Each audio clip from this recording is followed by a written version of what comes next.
We have just concluded the first section, understanding the 4 major types of abuse. We're moving now into Section 2, understanding how child molesters behave. This section will have 3 parts. Section 2, Part 1, behavioral characteristics of child molesters.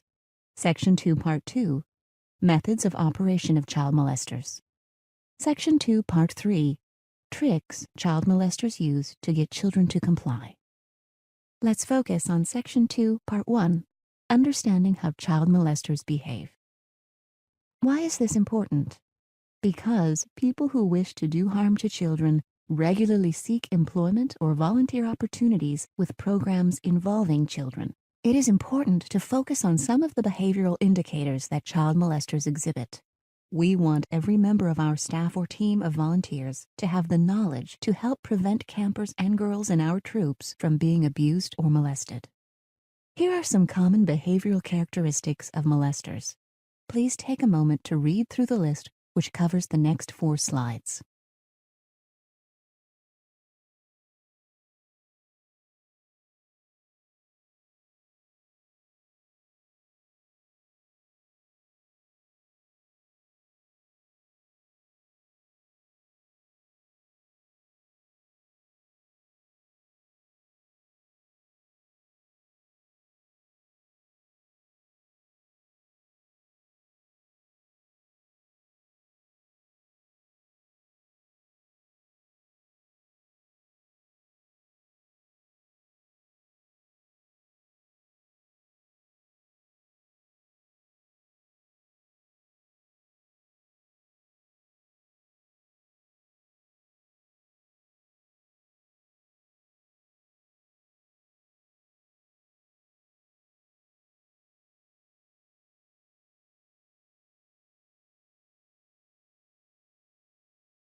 Moving on to Section 2, Part 2, methods of operation of child molesters.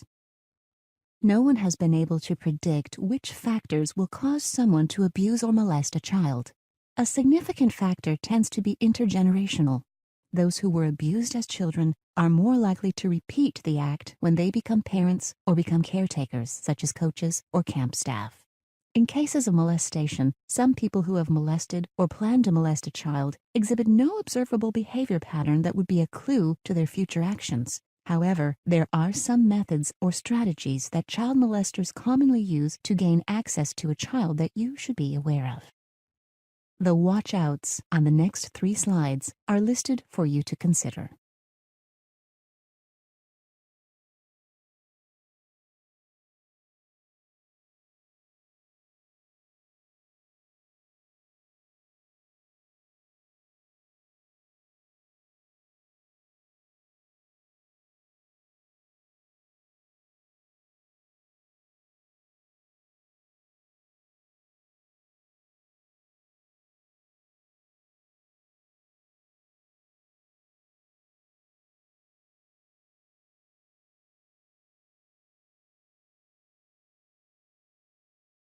Section 2, Part 3, tricks child molesters use to get children to comply.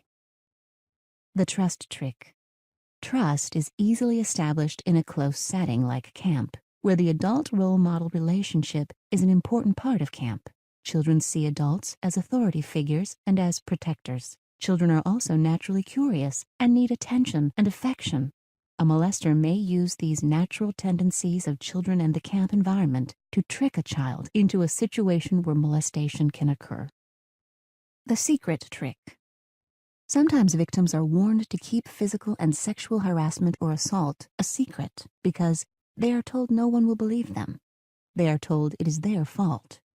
They fear their parents and friends will be angry or reject them if they knew, or they fear that something awful will happen to them or loved ones if they tell. Even the threat that the abuser will withdraw affection in some cases is an effective strategy. Often the victimization continues because the victim is afraid these threats might be true. Force. While force occurs more often in situations where the child does not have a relationship with the molester, it is a tactic of a child molester, and it does occur.